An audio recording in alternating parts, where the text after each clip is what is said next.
Inclinons la tête en signe de révérence envers notre Dieu pour la parole. Seigneur, merci encore pour ce que tu veux faire ce matin et tout ce que toi tu veux accomplir et tout ce que tu veux réaliser. Donne à ce que nos cœurs puissent être ouverts et que nous puissions comprendre vraiment ce que toi tu veux nous dire, afin qu'au travers de ce moment, notre vie soit complètement changée dans le nom de Jésus. Quelqu'un me dise Amen.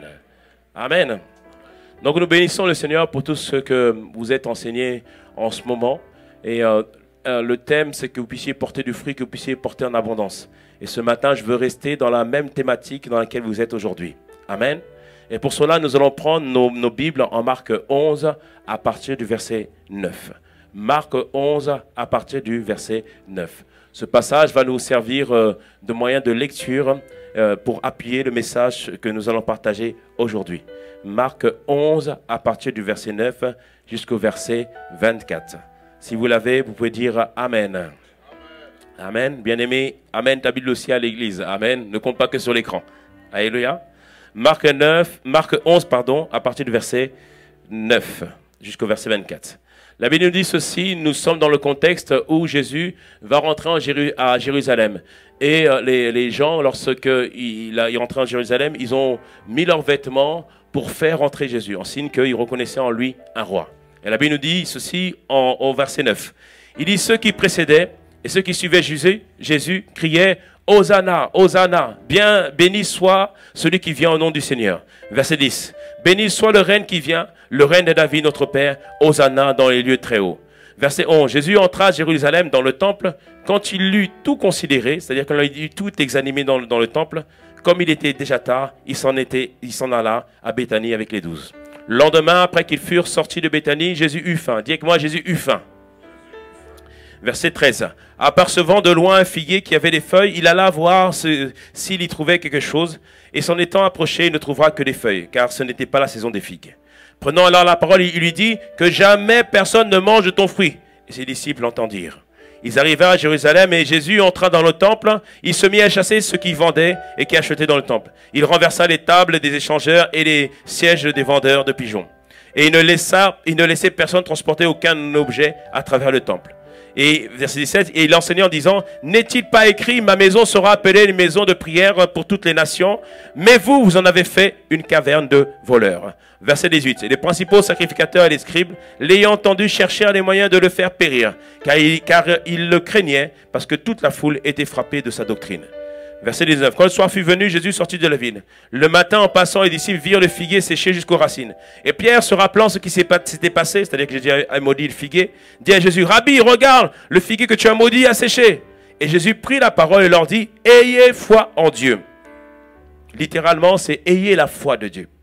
Il dit, verset 23, je vous le dis en vérité, si quelqu'un dit à cette montagne, ôte-toi de là et jette-toi dans la mer, s'il ne doute point en son cœur, mais croit ce qu'il dit arrive, il le verra s'accomplir. Verset 24, c'est pourquoi je vous dis, tout ce que vous demanderez en priant, croyez que vous l'avez reçu et vous le verrez s'accomplir. Quelqu'un me dise Amen à la parole de Dieu. Amen. Au travers de ce passage, nous allons tirer plusieurs vérités. La première vérité qu'on peut tirer du passage que nous venons de lire, le peuple, lorsque Jésus rentrait à Jérusalem, il criait « Hosanna, Hosanna, Hosanna ». Hosanna, c'est une exclamation qui, au début, lorsque on disait ça, c'est une exclamation en hébreu, c'est par exemple lorsque tu tombes dans l'eau et que tu ne sais pas nager, tu dis « Sauve-moi, sauve-moi ». Et tu pouvais dire « Hosanna, Hosanna », c'est-à-dire qu'il faut me sauver. Amen. Ceux qui ne savent pas nager savent de quoi je parle. Mais au fur et à mesure du temps, Hosanna ne voulait pas simplement dire sauve-nous, mais c'est devenu une expression qui voulait dire Hourra, hourra, le salut est arrivé. Hourra, hourra, la libération est arrivée. Hourra, hourra, notre Dieu est arrivé. Donc le peuple en disant Hosanna, béni soit celui qui vient de la part du Seigneur, béni soit celui qui vient, ça veut dire qu'ils étaient contents, ils reconnaissaient que Jésus leur apportait la délivrance.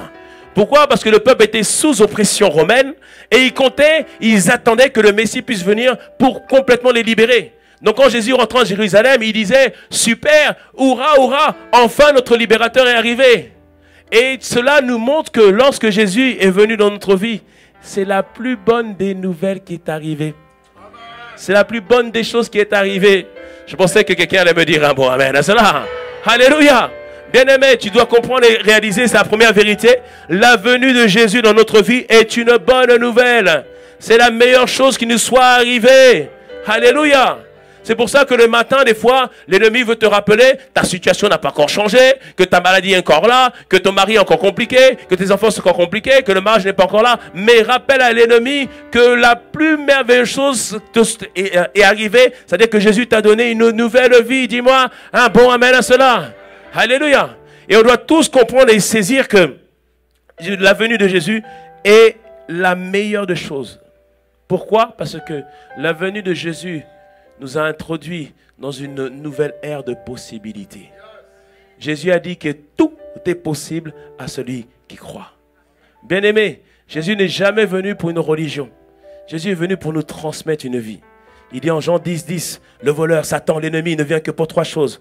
Pour voler, égorger et détruire. Mais moi, je suis venu pour que mes brebis aient la vie et l'aient en abondance.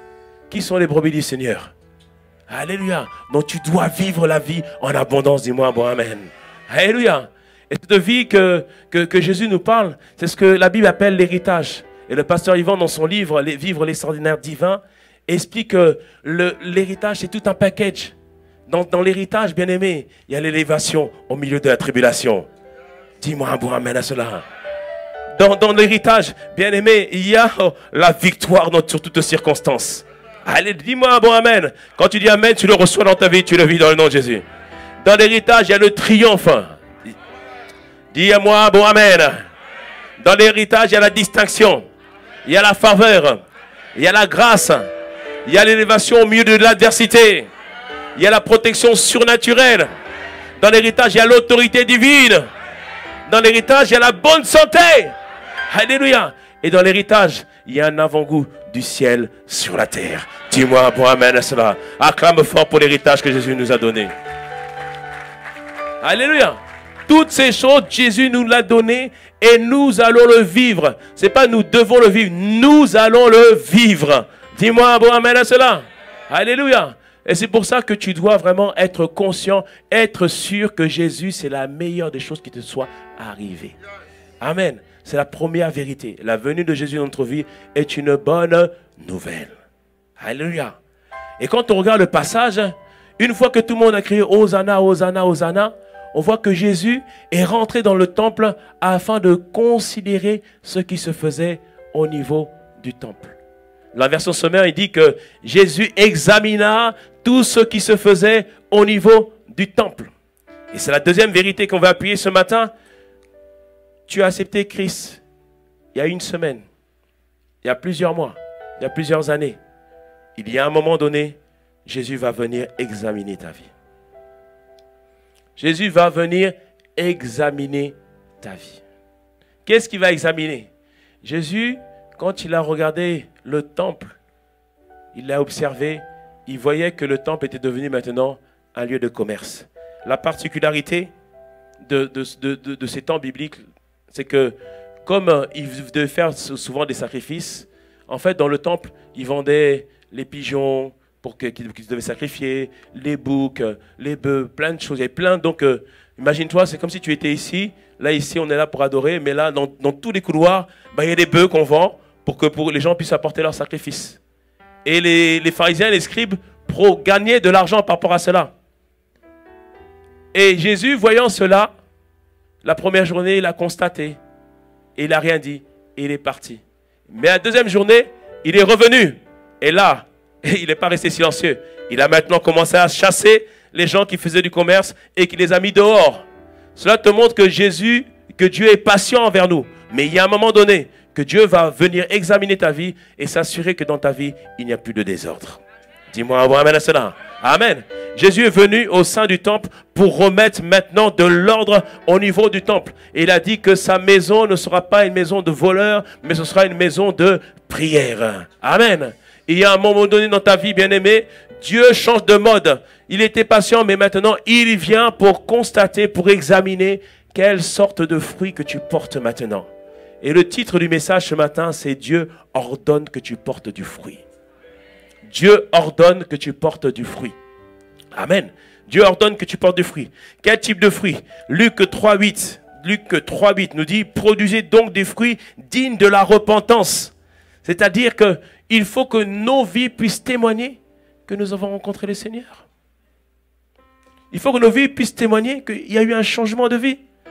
Il faut que nos vies puissent témoigner qu'il y a eu un avant et il y a eu un après. Il y a un de mes amis avec qui on a grandi, il m'a vu, il m'a observé. Et le jour de son baptême, parce qu'il n'était pas de notre assemblée, il était d'une autre assemblée. Le jour de son baptême, il a dit, j'ai donné ma vie au Seigneur. Parce que j'ai vu ce que Mateta était avant. Et j'ai vu ce que Mateta est devenu. Et je sais que c'est Jésus qui l'a rendu comme ça.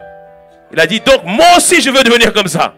Et c'est ça qui l'a convaincu. Amen. Et pourtant sa mère priait, pourtant sa mère allait à l'église. Mais c'est le témoignage de ma vie qui l'a convaincu. Je ne lui ai même pas parlé, je ne lui ai même pas dit, donne ta vie au Seigneur. Non, juste parler avec lui, l'encourager. Et il a dit, ah non, moi aussi, je veux être comme ça. Amen. Que les gens disent de toi la même chose dans le nom puissant de Jésus. Que les gens disent de toi la même chose. Alléluia. Jésus vient examiner, est-ce qu'il y a un fruit qui correspond à un changement de vie. Alléluia. C'est-à-dire qu'au fur et à mesure, il faut que nous puissions tous progresser, avancer avec Dieu pour que le fruit puisse paraître dans notre vie. Alléluia. Et pourquoi le titre du message dit que Dieu ordonne que tu portes du fruit, et c'est la vérité numéro 3. Croître en Christ afin de parvenir à la maturité spirituelle, c'est-à-dire apporter du fruit, n'est pas une suggestion, mais un commandement de Dieu. Croître, porter du fruit, parvenir à la maturité, n'est pas une suggestion, mais un commandement du Seigneur. Quand on lit le passage, avant que Jésus aille remettre de l'ordre dans le temple, on voit qu'il est parti regarder un figuier. La Bible nous dit que Jésus eut faim. C'est-à-dire que Jésus a eu un besoin. Bien-aimé, Dieu a des besoins. Son désir, c'est quoi? C'est que Montréal soit gagné pour Christ. Son désir, c'est quoi? C'est que ton immeuble soit gagné pour Christ. Que ton quartier soit gagné pour Christ. Dieu a ce besoin-là. Et il cherche quelqu'un qui va pouvoir utiliser. Quelqu'un qui a commencé à manifester les fruits de la repentance afin que Dieu puisse maintenant l'utiliser pour sa gloire. C'est ce que Dieu veut. Et Jésus vient, il regarde, il observe, il voit un figuier qui est plein de feuilles. Le figuier, c'est la personne qui vient à l'église depuis un moment. On a entendu des paroles. On est venu à l'église au fur et à mesure. Et on a l'aspect du bon chrétien. Alléluia, Amen, gloire à Dieu, Hosanna. On a on s'habille bien, on a l'impression qu'on est quelqu'un qui reflète vraiment le Christ. Mais lorsqu'il est venu auprès du figuier, la Bible nous dit ceci, que Jésus voulut manger le figuier, des figues du figuier, mais ne trouva aucun figuier. C'est-à-dire qu'il ne trouva aucun fruit. Le figuier avait l'air attrayant, il avait des feuillages, il avait l'air... normalement, il devait produire du fruit, mais il n'y avait aucun fruit qui était dans ce figuier. Comprends qu'à un moment donné, Jésus va venir cueillir le fruit de la relation que tu as avec lui. Quel fruit il veut recueillir? Le fruit de la repentance, mais aussi recueillir le fruit d'une personne qui, au fur et à mesure, devient à la ressemblance de Christ. Dis-moi un bon amen. Dis-moi un bon amen. Dieu veut au fur et à mesure que tu ressembles de plus en plus à Christ. C'est ce qu'on appelle rentrer sur le chemin de la maturité. Le chemin de la maturité spirituelle, c'est le fait de grandir, de croître, de progresser pour devenir au fur et à mesure à la ressemblance de Christ. C'est-à-dire de refléter le caractère de Christ. Alléluia. Est-ce que tu me suis ou pas? Le caractère de Christ, tu le trouves en Galates 5, 22. Il dit le fruit de l'esprit. Mettez Galates 5, 22 s'il vous plaît. En Galates 5, 22, tu trouves les fruits de l'esprit. On les lit ensemble. Mais le fruit de l'esprit, c'est l'amour. On ne parle pas de l'amour Hollywood. On parle de l'amour de Dieu. L'amour qui supporte tout, qui croit tout. Et j'aime bien la version parole vivante qui dit que l'amour de Dieu souffre, endure, mais pardonne. Ça, c'est l'amour de Dieu, qui est capable d'aimer même les gens qui ne sont pas aimables. Dieu nous a aimés, bien avant que nous soyons aimables. Amen. Alléluia. Et l'amour de Dieu, il y a le fruit de l'esprit, il y a la joie, la paix, la patience, la bonté, la bénignité, c'est-à-dire l'amabilité. Amen. Il y a la maîtrise, la douceur, la tempérance en maîtrise de soi. Tous ces attributs doivent être vus dans notre vie.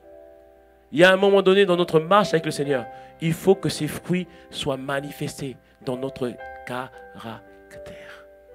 Alléluia. Parce que parfois, on voudrait tellement que les gens de notre famille soient au Seigneur. Et dans ces cas-là, on offre des Bibles. On met des Bibles à la maison. On met des Bibles partout. Tu veux que ton mari soit à Jésus, tu mets des Bibles partout, tout ça, etc. Il y a plein de Bibles partout. Une fois, le pasteur Mamadou Karamir avait raconté cette histoire qu'une sœur voulait que son mari soit à Jésus. Il a mis plein de Bibles partout. Et le mari était devenu spécialiste de slalom des Bibles. Oula, 8 secondes, oula. Parole vivante. Il est devenu spécialiste. Mais la femme se comportait mal. Elle manquait de respect à son mari.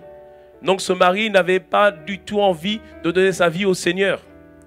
Et à un moment donné, elle est venue à l'église, on l'a enseigné les passages qui montrent que Sarah a manifesté de la révérence vis-à-vis d'Abraham. Elle a dit, mais j'ai manqué de sagesse vis-à-vis de mon mari. Et donc du coup, elle a appelé son mari. Allô, chérie? C'est qui ça? Tellement longtemps, ça fait tellement longtemps qu'elle a appelé chérie. Elle dit, c'est qui ça? C'est moi, c'est Gertrude. Chérie, rentre vite à la maison, je t'attends. Et là, à ce moment, le mari a raccroché le téléphone. Il s'est posé, il a réfléchi. Est-ce que je rêve ou quoi? Il est sorti de son bureau, il a dit à la secrétaire, prenez votre journée. Et la secrétaire lui dit, mais qu'est-ce qui s'est passé? Il dit, je crois qu'il y a un miracle à ma maison. Et il arrive à sa maison, l'air un peu hébété, et il voit sa femme qui l'attend sur le pan de sa porte. Et il dit, je rêve quoi. Et du coup, la femme le prend par la main parce qu'il est un peu hébété. Elle le fait asseoir. Et maintenant, la femme le sert à manger comme il faut, avec douceur. Et là, avant de manger, il s'arrête, il dit, maintenant, je sais que tu es devenue chrétienne. Ah, bien aimé. On offre des Bibles aux gens pour qu'ils se convertissent. Mais on ne réalise pas que les gens lisent une Bible tous les jours. Cette Bible, c'est ta vie. Car ta vie doit être une lettre qui démontre ce qu'est la vie en Christ. Dis-moi un bon amen. Ta vie est une lettre. Amen. Et tu dois comprendre, nous devons tous comprendre et saisir que nous devons, au fur et à mesure, progresser et avancer. Dis avec moi ceci. Dis avec moi ceci. Je décide de grandir pour ressembler à Christ.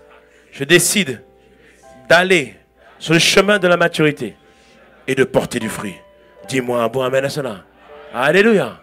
Acclamez le Seigneur.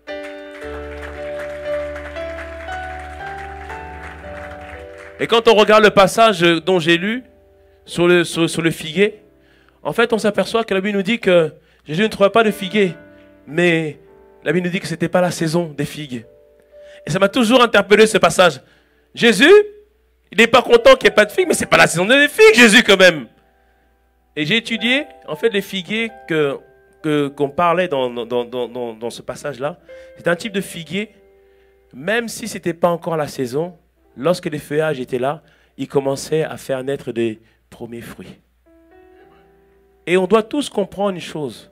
Peu importe le nombre d'années, peu importe même le nombre de semaines que nous sommes en Jésus, il y a des premiers fruits qui doivent toujours être visibles. Certains disent, pasteur, ce n'est pas encore ma saison. Je ne suis pas encore dans mon mariage. Je ne suis pas encore ceci. Je ne suis pas encore restauré. Pasteur, tu ne sais pas l'histoire que j'ai eue. Bien aimé, il y en a qui ont des histoires compliquées, mais ils portent beaucoup de fruits à la gloire du Seigneur. Dis-moi un bon amen. Dis-moi un bon amen. Ils disent, pasteur, il y a tel domaine qui ne va pas dans ma vie. Bien aimé, tu veux qu'on s'assoie, toi et moi, qu'on discute quels sont les domaines où j'ai besoin que Dieu intervienne. Mais ça ne nous empêche pas de porter du fruit. Dis-moi un bon amen à cela. Alléluia. Ça nous signifie, peu importe la saison, peu importe les difficultés, bien aimé, tu dois toujours être décidé à porter du fruit. Dis-moi un bon amen à cela. Alléluia. Et on doit tous être conscients de cela. Que ce n'est pas juste une recommandation du Seigneur, c'est un ordre du Seigneur.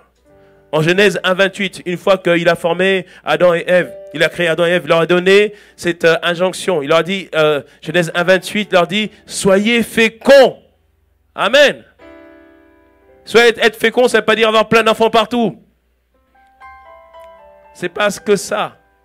Être fécond, il faut que notre vie porte beaucoup, beaucoup, beaucoup de fruits. Amen.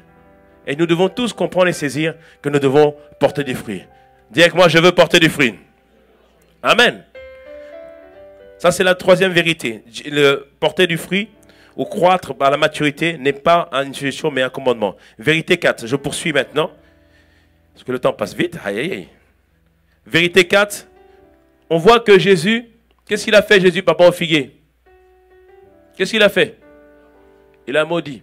Ça veut dire quoi? C'est-à-dire que l'immaturité ou l'incapacité à porter du fruit est perçue par Dieu comme un acte de désobéissance ou de rébellion. Vérité 4, l'immaturité ou l'incapacité à porter du fruit est perçue par Dieu comme un acte de désobéissance ou de rébellion. Comme j'ai dit tout à l'heure, certains prennent des excuses. Bien-aimé, tu ne dois prendre aucune excuse. Il faut que ta vie soit porte du fruit. Et ça commence par avoir un cœur résolu. Nous, on a eu un moment de partage avec les hommes. Nous, on aborde des sujets enfin, les sujets qui paraissent tabous. Nous, en ce moment, on est sur le thème pour les hommes de remporter le combat intérieur. Amen. Et le premier combat qu'on a parlé, c'est vaincre la pornographie. Et entre hommes, on a discuté de cela. On a parlé de cela. Et certains ont donné des témoignages, comment ils ont pu sortir de la pornographie. Et dans tous les témoignages, il y avait quelque chose de commun. C'est être résolu. Être déterminé. Et il faut que tu sois déterminé à ce que ta vie puisse porter du fruit. Dis-moi un bon amen à cela. Dis-moi un bon amen à cela. Amen. Parce que Dieu juge cela comme un acte de rébellion. On passe directement à la vérité 5, qui est la conséquence que Dieu considère cela comme un acte de rébellion. Vérité 5, Dieu finit par sanctionner, par exclure tous ceux qui ne portent pas de fruits. On l'a vu, il a maudit le figuier. Bien aimé, il y a un moment donné où Dieu finit par sanctionner. Est-ce que tu me suis ou pas? Il y a un moment donné où Dieu finit toujours par sanctionner. Le but, c'est que il faut que tu portes du fruit, parce que lorsqu'on ne porte pas du fruit, c'est comme si on met le discrédit sur Jésus, le discrédit sur Dieu. C'est-à-dire que si on ne voit pas que nos vies sont transformées, alors les gens vont se dire, mais est-ce que Dieu, c'est réel ou c'est pas vrai? Amen. Et la Bible nous dit ceci en Luc 13, versets 6 à 9. Luc 13, versets 6 à 9, la Bible nous dit ceci. Jésus raconta ces paraboles. Il leur raconta une parabole. Un homme avait un figuier dans sa vigne. Un jour, il voulut y cueillir des figues, mais n'en trouva pas. Il dit alors à celui qui s'occupait de la vigne, voilà 3 ans que je viens chercher des figues à cet arbre sans pouvoir en trouver.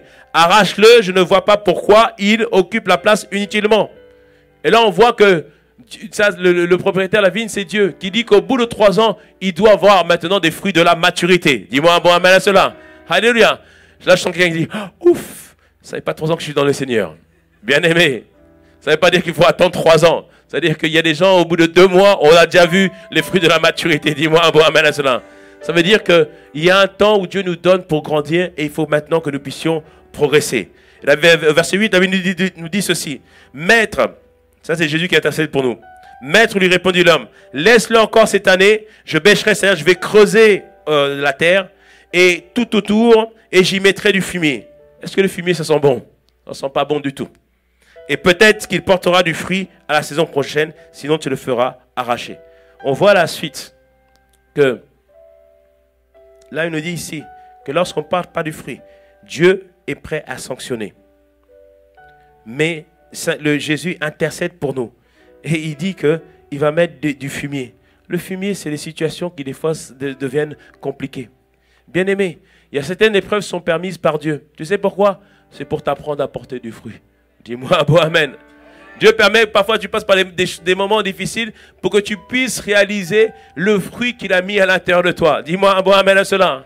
Parfois Dieu permet qu'il y ait ces moments-là parce qu'il nous pousse à le chercher encore plus, à rechercher encore plus sa présence. Et alors là, il y a une nouvelle personne qui apparaît.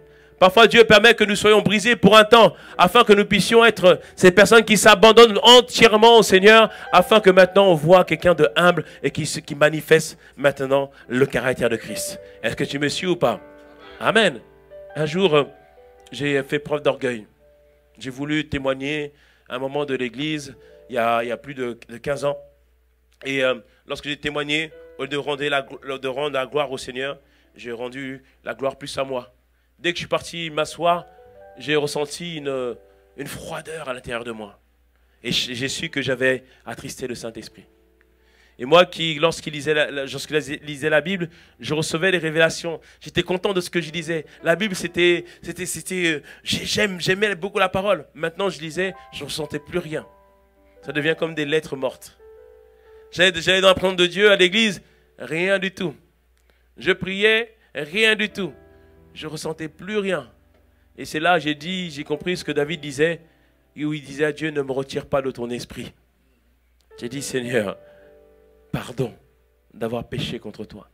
Redonne-moi, reviens. Je veux à nouveau cette intimité. Et ça a duré 2 mois, et après c'est revenu. J'ai dit, ah Seigneur, ça je veux le garder à jamais. Dis-moi un bon amen à cela. Amen. Dieu permet tout cela afin que nous puissions grandir et que nous puissions maintenant sortir un bon fruit. Alléluia. Est-ce que tu me suis ou pas ce matin? Amen. Et il y a des moments où même, comme je dis, on l'a dit que la vérité sainte, c'est Dieu finit par sanctionner, par exclure tous ceux qui ne portent pas de fruits. Il y a même dans des cas de la Bible où on nous dit même de sanctionner des personnes, même de les exclure de l'église pour un temps. 1 Corinthiens 5, 9, verset 11 nous dit ceci. Dans ma dernière lettre, l'apôtre Paul qui écrivait aux Corinthiens, dans ma dernière lettre, je vous ai écrit de ne pas avoir de relation avec des personnes vivant dans la débauche. Mais je ne voulais évidemment pas dire par là qu'il faut éviter toute relation avec ceux qui, dans ce monde, mènent une vie de débauche, ou avec les avares, les voleurs, les adorateurs d'idoles, car alors il vous faudra sortir du monde. Il dit non, je voulais simplement vous dire de ne pas entretenir de relation avec celui qui, tous en disant notre frère, vivrait dans la débauche, ou serait avare, idolâtre, calomniateur, adonné à la boisson aux voleurs. Avec des gens de cette sorte, il ne vous faut même pas prendre de repas.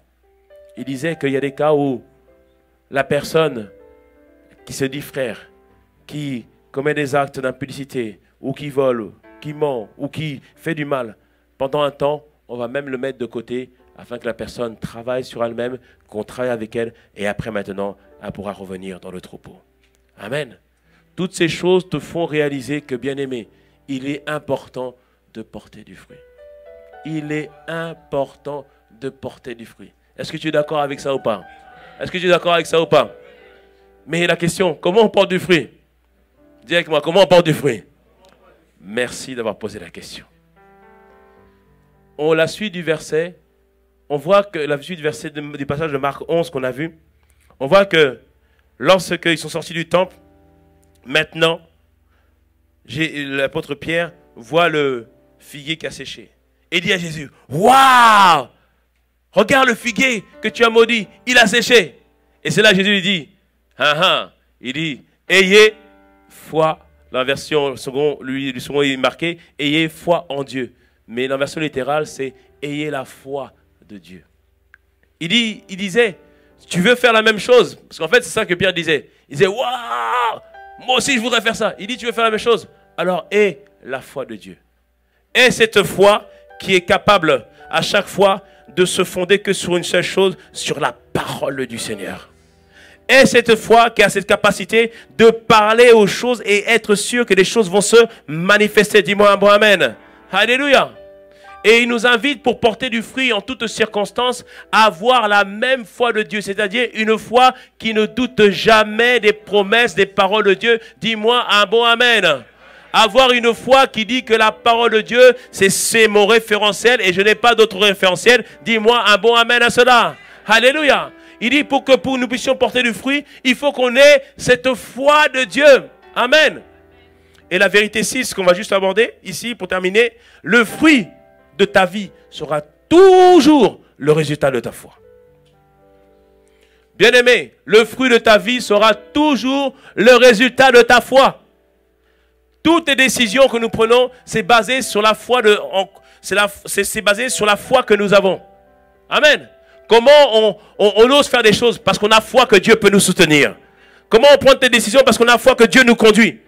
Comment on ose prendre la parole? Parce qu'on sait que Dieu est avec nous. Amen. Le résultat de notre vie sera toujours basé sur ta foi. Mais la question, c'est est-ce que tu as une grande foi, une petite foi, ou est-ce que tu as une foi forte, une foi ferme? Et on doit tous réaliser que la foi de Dieu, elle est déjà en nous. Dieu a déjà mis en nous une part de sa foi. Ça, c'est en Romains 2,13. Il nous dit qu'il a départi en chacun une mesure de la foi. J'ai déjà la foi en moi. Comment je le sais? C'est ce qui nous a permis de croire. Dis-moi, bon, amen. Ce qui nous a permis de croire, c'est Jésus qui nous a mis la foi en nous. Mais maintenant, cette foi, elle doit maintenant grandir. Elle doit maintenant progresser. Et la foi de quelqu'un, la foi dans la vie de quelqu'un n'est jamais le fruit du hasard. Dis-moi, bon, amen. C'est jamais le fruit du hasard. Jamais, jamais. Comment on acquiert la foi? C'est ce que le pasteur est en train de vous enseigner aujourd'hui. Sur la méditation de la parole de Dieu. Amen. Il disait à Pierre, tu dois avoir la foi de Dieu. Tu dois avoir la foi de Dieu pour déplacer les montagnes de ta vie. Tu dois avoir la foi de Dieu pour déplacer les situations de ta vie. Quelle situation à laquelle tu fais face aujourd'hui? Quelle situation auquel tu es confronté aujourd'hui? Il faut faire grandir ta foi. Il faut que ta foi soit ferme. Il faut que ta foi soit basée sur la parole de Dieu. Est-ce qu'aujourd'hui tu passes par des moments où il y a la maladie? Bien-aimé, prends la parole de Dieu. Regarde les versets qui parlent de la guérison. Pas de la maladie, de la guérison. Dis-moi bon amen. Tu regardes tous ces versets qui parlent de la guérison. Parce que bien-aimé, la foi commence d'abord par le zèle. Le zèle, c'est la détermination à dire que, Seigneur, ce que tu dis, je le vivrai. Ce que tu proclames, je le vivrai. Ça commence à dire, hey, Christ a versé son sang pour moi. Donc, s'il a versé son sang pour moi, je dois vivre ce que son sang a produit dans ma vie. Dis-moi un bon amen à cela. Et il faut que tu sois déterminé d'abord à dire, Seigneur, je vais vivre toutes ces choses que toi, tu as proclamées dans ma vie. Dis-moi un bon amen. Une sœur, elle avait eu une maladie qui s'appelle la maladie de Lyme. La maladie de Lyme, c'est une maladie que tu attrapes dans les jardins à cause des tiques dans le jardin. Et en fait, c'est une maladie qui attaque le système nerveux. Et elle disait qu'à chaque fois, on avait l'impression qu'il y avait un étau sur sa tête. Et elle est venue à l'église. Et dans un moment de prière, de l'atmosphère de gloire, on a proclamé que Dieu guérit quelqu'un aujourd'hui. Elle a dit, yes, c'est mon partage au nom de Jésus. Dis avec moi, c'est mon partage au nom de Jésus. Que la bonne santé soit ton partage au nom de Jésus. Elle dit, yes, c'est mon partage. Et après ça, elle a pris des paroles. 1 Pierre 2,24 qui dit que par ses meurtrissures nous avons été guéris. Ésaïe qui dit que par ses meurtrissures nous sommes guéris. Psaume 103 qui dit que il pardonne toutes nos iniquités et nous guérit de toutes nos maladies. Elle a pris tous les passages où Jésus allait vers le lépreux. Le lépreux dit, est-ce que tu peux me guérir si tu le veux? Et Jésus touche le lépreux et dit, oui, je le veux. Elle disait, voilà, je sais que c'est la volonté de Dieu que je sois guéri. Elle a regardé tous ces versets. Elle les a alignés. Maintenant, elle les a médités. Méditer, c'est-à-dire qu'elle les a ruminés. Repenser encore aux mêmes versets, encore et encore. Dormir avec le même verset. Penser au verset. Rester avec le verset. Regarder le verset. Scruter le verset. C'est-à-dire faire en sorte que ce verset soit toujours assis en moi. Dis-moi un bon amen à cela. Alléluia. Elle a gardé ça en elle. Et les symptômes étaient toujours là. Mais elle disait, non, je sais que j'ai été guéri. Alléluia. Elle dit, je sais que j'ai été guéri. Et dans un autre moment de prière, je suis venu vers elle. J'ai touché sa tête, j'ai prié pour elle. Je ne savais pas, je n'étais pas au courant du cas. J'ai prié pour elle. Elle dit non, j'ai reçu la parole. J'ai médité. Le pasteur a prié pour moi. Elle dit rien à faire, je suis guéri. Alléluia. Et malgré ce temps, elle disait, je suis guéri. Elle disait non, ça c'est un mensonge. Bien-aimé, l'état de ton compte en banque est un mensonge. Dis-moi un bon amen. Tu es riche à profusion. Dis-moi un bon amen. Alléluia. Même ton canapé abîmé est un mensonge. Dis-moi un bon amen. Alléluia. Tout ça, c'est les mensonges de Satan. Mais elle était là, elle était sûre que Dieu l'a guérie. Et elle s'attachait à la parole.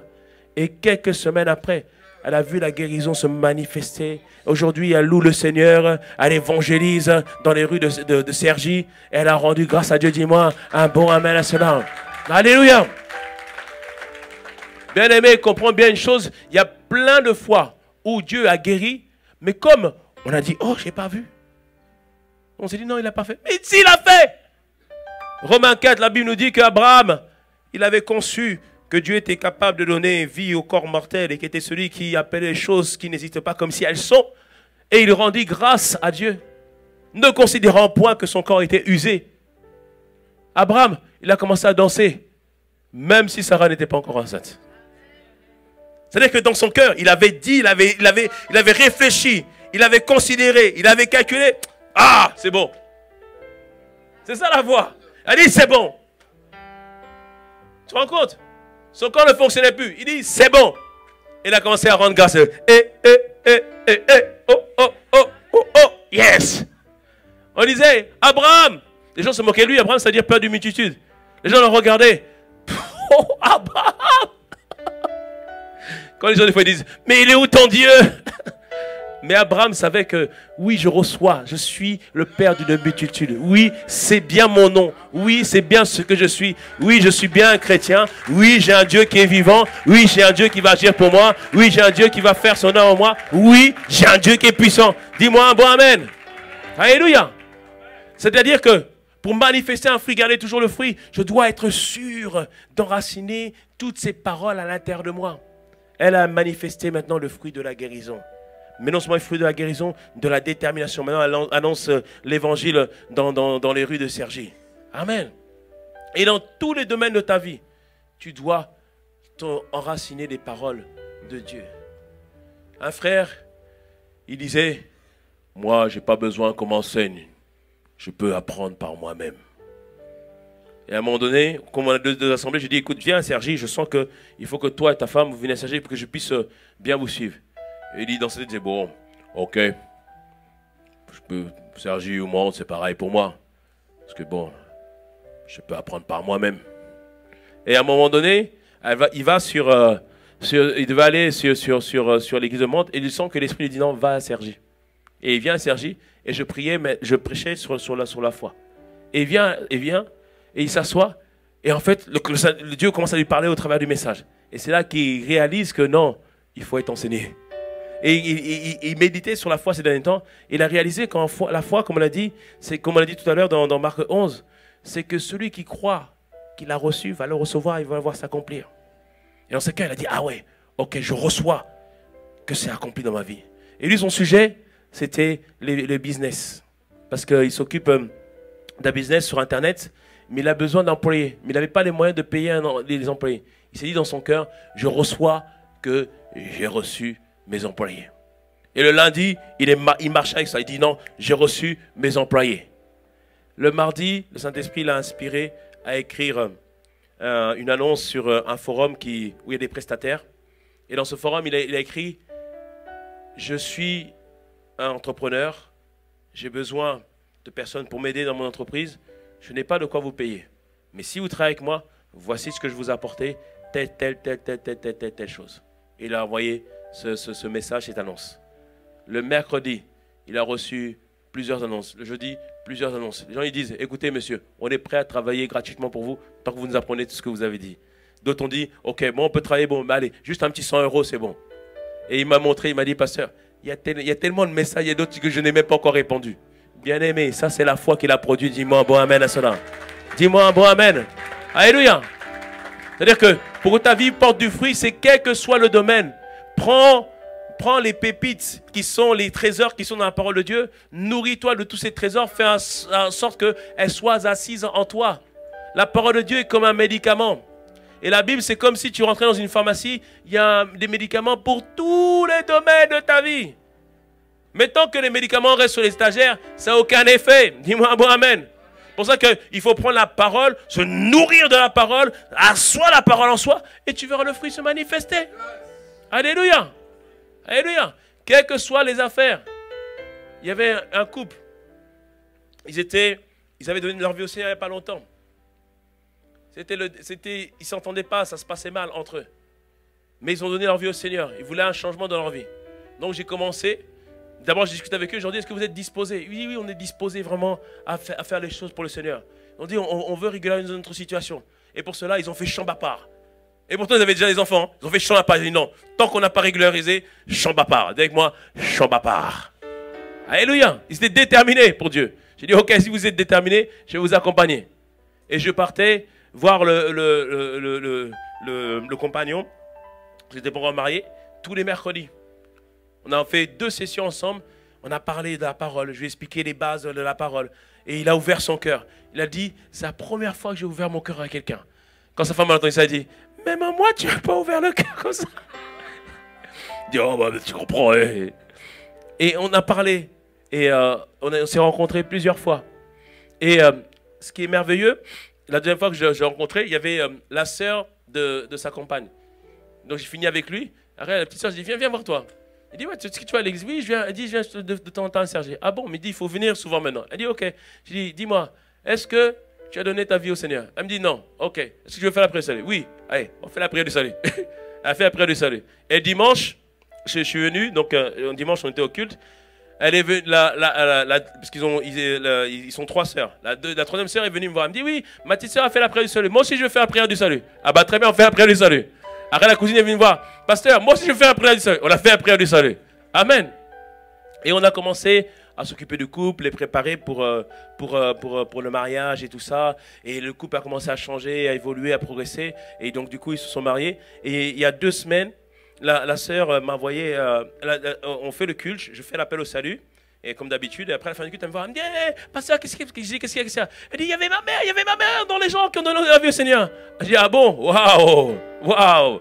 Elle dit, dis-moi, bon, amen. Et elle m'a envoyé un texto, elle m'a dit, depuis qu'on est venu, à force de changement, à force de méditer la parole, à force d'accompagnement, elle dit, notre couple est complètement changé, notre couple est restauré. On voit leur fille, elle avait été diagnostiquée. Attends, 2 minutes. La fille a été diagnostiquée d'épanocytose. Leur fille, leur première fille, d'épanocytose. Et les médecins ont fait les tests. Ils ont dit, en fait, il n'y a plus la trace d'épanocytose, mais on n'est plus trop sûr qu'il y ait d'épanocytose. Mais ça, c'est Dieu qui fait, bien-aimé. Alléluia. C'est Dieu qui fait. Dis-moi un bon amen. Là, tu peux acclamer le Seigneur. Amen. Et rendre grâce à Dieu. Son couple restauré. Sa fille guérie, sa mère qui a donné sa vie au Seigneur. Et tout ça, pourquoi, bien-aimé? Comment on a vu tous ces fruits? Parce qu'ils sont attachés à la parole. Ils sont venus à la parole. Et bien-aimé, le mari portait des boucles d'oreilles et tout ça. Même au mariage, j'ai dit, ah mais aujourd'hui, lui dire d'enlever la boucle d'oreille quand même. Mais de lui-même, après, il a enlevé la boucle d'oreille. Maintenant, il sert aussi. Maintenant, tous, ils servent maintenant. Tout ça parce qu'ils se sont attachés à la parole. Et on voit maintenant des bons fruits jaillir de leur vie. Et c'est ça qui convainc les parents de venir après de donner leur vie au Seigneur. Amen. Vous voyez, le thème que vous poursuivez cette année est très important. Si tu veux porter du fruit en abondance, nourris-toi de la parole de Dieu. Comme je dis, tous les versets là, vous pouvez prendre les cartes sur la foi, sur le Saint-Esprit. Nourrissez-vous de cela. Ça va faire toute la différence. Moi, j'ai grandi dans une église, quand j'étais plus jeune, on voulait avancer avec Dieu. Mais on ne nous enseignait pas le royaume et tout ça. On nous disait, bon, on est sauvés, on ira au ciel. Mais en attendant, qu'est-ce qu'on fait? Et on n'avait pas une vie de victoire. On disait, nous sommes pauvres petits pécheurs. Non, on était pécheurs, on a été rachetés, dis-moi, bon, amen. Alléluia. Et quand je suis arrivé à ICC, qu'on a parlé du royaume, j'ai dit, yes, c'est ça la parole dont on avait besoin depuis toutes ces années, c'est ça qu'on espérait. Ça commence à l'intérieur de nous, c'est une vie où on triomphe, dis-moi, bon, amen. Alléluia. Et là, j'ai fait comme la parole qui dit que celui qui trouve le royaume, il vend tout ce qu'il a pour acheter le champ où se trouve le trésor. J'ai vendu tout. Les anciennes relations terminées. Les CD de jazz, plus de 100 CD, tout ça terminé. La vie du monde, tout ça terminé pour vivre le royaume. Dis-moi un bon amen. Et je venais à l'église et on enseignait sur le Saint-Esprit. Mais nous, on n'avait pas enseigné le Saint-Esprit. Et quand le pasteur s'en enseignait, je n'avais pas foi au Saint-Esprit. Donc à l'époque, il n'y avait pas la formation Saint, la formation Timothée. Moi, je suis arrivé à ICC en 2002. On était 60. Dieu a fait grandir l'église. On était 60 à l'époque. Et on avait l'enseignement, la formation Timothée le samedi. Et on nous enseignait sur les rudiments du royaume. Et on a prié pour nous pour qu'on puisse recevoir le baptême du Saint-Esprit. Donc on a prié pour moi. Reçois le baptême du Saint-Esprit. Rien du tout. Je m'étais réuni avec d'autres frères. On avait fait une veillée pour que je reçoive le baptême du Saint-Esprit. Rien du tout. Mais en fait, la vérité, c'est que je n'avais pas foi, en fait. Donc, je suis parti voir le pasteur Yvan. Je dis, pasteur Yvan, j'ai pas trop foi pour cette histoire de Saint-Esprit quand même. Il dit, ok, prends les enseignements. Là, notre frère m'a donné aussi un autre enseignement. Donc j'ai pris les enseignements, j'ai médité la parole de Dieu, j'ai écouté la parole de Dieu, j'ai pris des passages comme Luc 11, 13, qui nous dit, méchants comme nous sommes, de pouvoir donner des bonnes choses à nos enfants, à combien plus forte raison le Père ne donnera-t-il pas le Saint-Esprit à ceux qui lui demandent. Donc je me disais que ça c'est pour moi. Alléluia. Jean 7, 37, il dit que celui qui a soif, qu'il vienne. Amen. Tous ces passages, j'ai commencé à les méditer, à les ruminer à l'intérieur de moi. Et je dis, yes, moi aussi j'ai droit à cela. Moi aussi c'est possible pour moi. Alléluia. Moi aussi c'est possible pour moi. Et au fur et à mesure, je me suis aperçu que dans ma tête, j'entendais le parler en langue. Le parler en langue était déjà à l'intérieur de moi en fait. Et en fait, il simplement coulé dans ce que j'entendais. Le point que je te dis, c'est-à-dire qu'à force de méditer, à force de ruminer, à force de garder la parole, la foi va venir. Et maintenant, quand la foi est là, alors tu vois maintenant la manifestation du fruit. Est-ce que tu me suis ou pas? Tout commence dans ça. Et, bien aimé, Dieu, pour qu'on porte du fruit, Dieu, il n'a pas dit au figuier, ah, c'est certainement à cause de la terre, certainement à cause de la saison, certainement à cause de ce qu'on n'a pas bien pris soin. Non, non, bien aimé. C'est la responsabilité de nous tous de faire en sorte que chaque parole qu'on reçoit dimanche après dimanche, que cette parole soit assise en nous et que cette parole produise maintenant du fruit dans notre vie. C'est notre responsabilité. Et quand on le fait, bien aimé, je peux vous assurer, vous allez voir une dimension de Dieu que vous n'avez jamais pensé même expérimenter. Vous allez voir des choses miraculeuses que vous n'avez jamais pu penser vivre. Il y a des choses que j'ai vues à l'église. J'ai dit au frère, toi tu as déjà vu ça? Il dit non, ça pasteur, j'ai jamais vu ça. Des dimensions extraordinaires de présence de Dieu. Des témoignages de guérison.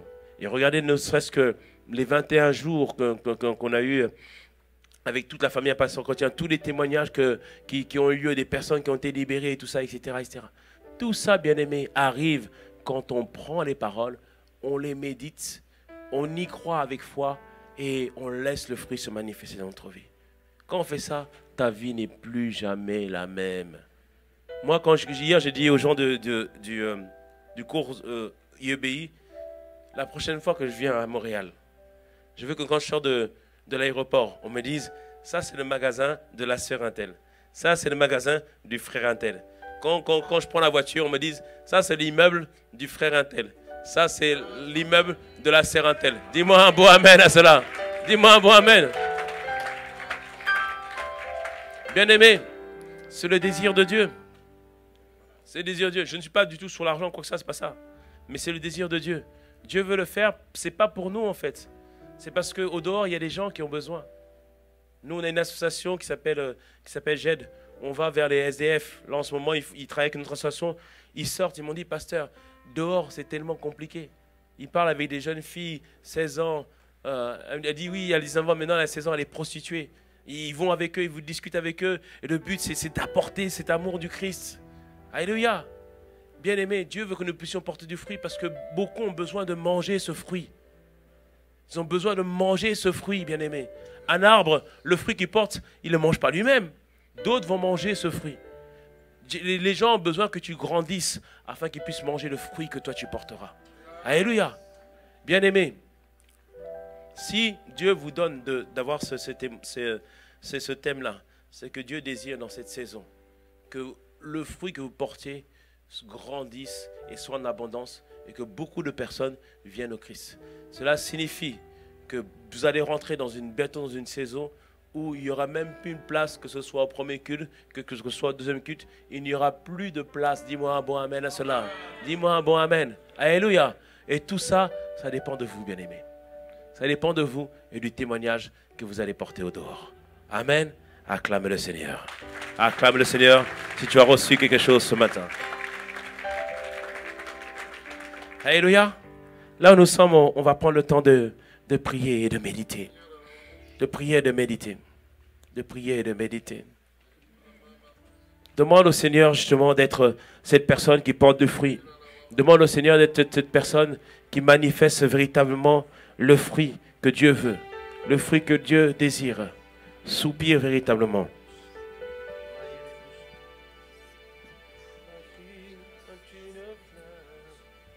Un parfum de bonne odeur. Comme tu veux.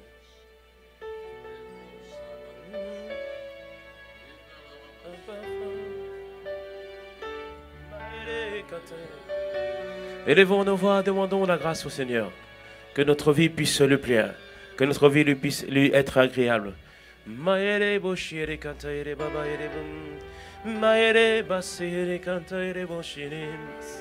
Accorde-nous la grâce, Seigneur Père, de mener une vie qui te plaise. Accorde-nous la grâce, Seigneur, de mener une vie qui soit pour ta seule gloire, Seigneur Père. Seigneur, notre prière, c'est que nous puissions porter du fruit. Et que ce soit un fruit, Seigneur Père, qui demeure dans le nom puissant de Jésus. Notre désir, Seigneur, que notre vie, Seigneur, puisse être, Seigneur, à l'image, Seigneur, de ta gloire, Seigneur Père. Que notre vie, Seigneur Père, reflète pleinement ce que toi tu désires, Seigneur Père. C'est notre désir, c'est notre souhait, c'est notre soupir ce matin. Seigneur Père, c'est ce qu'on veut, ce qu'on veut voir manifester, Seigneur. Nous désirons juste toi, Jésus, Père. Oui, Père, que ma vie soit une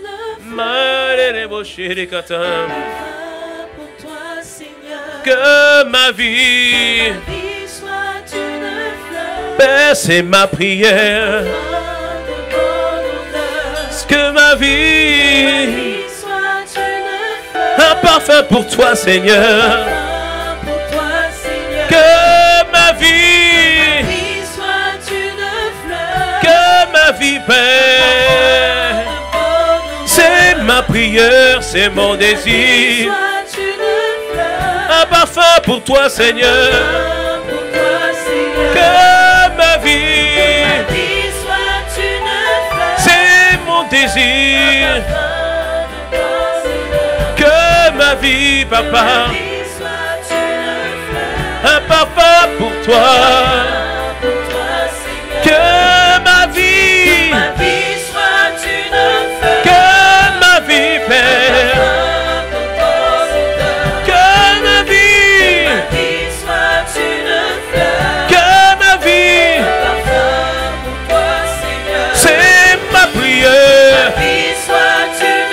Un parfum qui te plaise, Père. Un parfum, Père. C'est ma prière. C'est notre désir. Que nous puissions porter du fruit. Que nous puissions porter du fruit. Seigneur, c'est ma prière. Que ma vie c'est ma prière.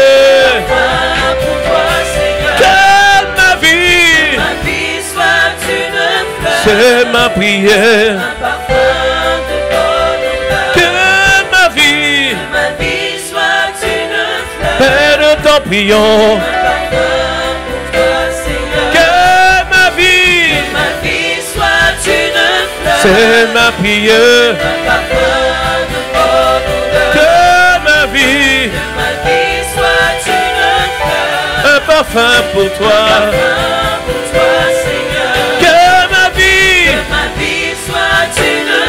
C'est ma prière. Que ma vie soit un parfum pour toi. Car devant toi, Père, devant toi je me répands. Fais de moi ce que tu voudras. Devant toi je me répands. Fais de moi ce que tu voudras. Devant toi je me répands. Fais de moi ce que tu voudras. Devant toi je me répands. Fais de moi ce que tu voudras. Devant toi je me répands. Fais de moi ce que tu voudras. Devant toi je me répands. Fais de moi ce que tu voudras. Devant toi, Père. Devant toi, je me répands. Fais-de-moi ce que tu voudras. Devant toi, je me repens. Fais-de-moi ce que tu voudras. Seigneur Père, écoute la supplication et les cœurs disposés de chacun d'entre nous ce matin, Seigneur. Seigneur, puisque nous nous sommes repentis, puisque nous avons tourné nos cœurs vers toi, Seigneur, maintenant, répands ta grâce, Seigneur, sur nos vies dans le nom puissant de Jésus. Parce que nous avons décidé de porter du fruit, Seigneur Père, répands ta grâce sur nous dans le nom puissant de Jésus. Que là où l'ennemi, Seigneur Père, avait duré, Seigneur, que maintenant que toi tu puisses prendre le pas dans le nom puissant de Jésus. Que là où, Seigneur, l'ennemi, Seigneur, avait décidé, Seigneur, de prendre le pas sur nos vies, que maintenant ta victoire soit vue dans le nom de Jésus. Que là il y avait la maladie, Seigneur Père, que la guérison arrive dans le nom de Jésus. Que là il y avait l'oppression, Seigneur Père, que la pleine liberté arrive dans le nom de Jésus. Père, accorde-nous, Seigneur, cette année, de porter du fruit, et du fruit qui demeure dans le nom puissant de Jésus. Père, nous te recommandons nos vies entre tes mains. Merci encore pour ta grâce, et pour ta bonté, et pour ta fidélité. À toi la gloire, à toi louange. Acclamons, acclamons, acclamons. Acclamons le Seigneur. Merci Père pour ta grâce et pour ta bonté. Au nom de Jésus. Que le Seigneur vous bénisse. À très bientôt par la grâce de Dieu. Au deuxième culte, on aura peut-être un temps de ministère. Donc si vous pouvez rester au deuxième culte, que le Seigneur vous bénisse. Amen. Acclamons le Seigneur. Est-ce qu'on peut acclamer le Seigneur pour la parole? Amen. Alléluia. Nous sommes si reconnaissants au Seigneur. Je sais que souvent nos âmes désirent ce qui vient nous flatter ou nous enflammer pour qu'on saute en cri. Mais c'est une interpellation du Seigneur. Amen. Dieu ordonne que je porte, que nous portions du fruit. Dieu ordonne. Amen.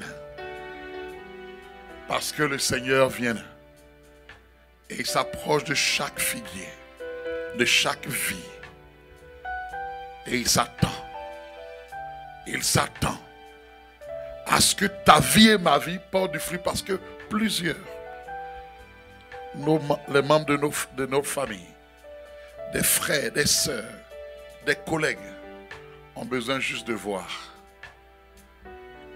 ce fruit pour venir au salut. Amen. Père, nous te bénissons pour ta parole. Tu l'as relâché avec clarté. C'est vrai que ce n'est pas une parole pour nous caresser dans le sens du poil ou nous faire sauter. Mais tu nous interpelles. Parce que si tu as ordonné une année d'abondance et de témoignage, tu prends le temps et le soin de nous émonder, de nous tailler, de nous interpeller, pour que finalement, nous portions beaucoup de fruits. Merci Père, pour cette parole qui nous fait du bien, qui fait du bien à notre homme intérieur et qui nous poussera assurément à désirer, à rechercher, à être sur le chemin de la maturité. Sois honoré, sois magnifié, même quand quelqu'un dira que ce n'est pas encore ma saison, comme on l'a entendu. Qu'on voit même les premiers fruits. Que chaque vie ici donne même les signes, la marque des premiers fruits au nom puissant de Jésus-Christ. Merci pour ton serviteur que tu as utilisé pour ce canal. Renouvelle ses forces pour le deuxième culte. Et merci pour ce que tu feras, parce que tu es souverain. Seigneur, un premier culte et un deuxième culte, l'atmosphère dépend de toi. Père, sois honoré, sois béni. Au nom de Jésus-Christ, nous avons prié. Et nous disons Amen. Est-ce qu'on peut acclamer le Seigneur? Amen. Merci, Pasteur Mateta, pour vraiment le cœur. Et avant de laisser le micro à Dreyfix pour la suite, je voudrais rebondir sur une annonce importante. À partir de jeudi, donc de 22 h, donc ce jeudi, qu'est-ce que nous avons? 24 heures de prière non-stop. Je vous en supplie. Le thème de ce temps de prière, ça va être « Ô toi », le psaume 65, verset 2 ou verset 3 selon les versions. « Ô toi qui écoutes les prières, tous les hommes viendront à toi. » Viens enfanter ton miracle en cette nuit de prière, par nuit de prière, à ces 24 heures de prière. Empressons-nous pour nous inscrire, pour que chaque plage horaire, il y ait même bousculade. Amen. Ceux qui veulent dormir ici la nuit, joignez-vous à nous, on sera là. On va dormir là, on va soupirer. Mais ne ratons pas un tel moment. Amen. Que le Seigneur vous bénisse. Amen.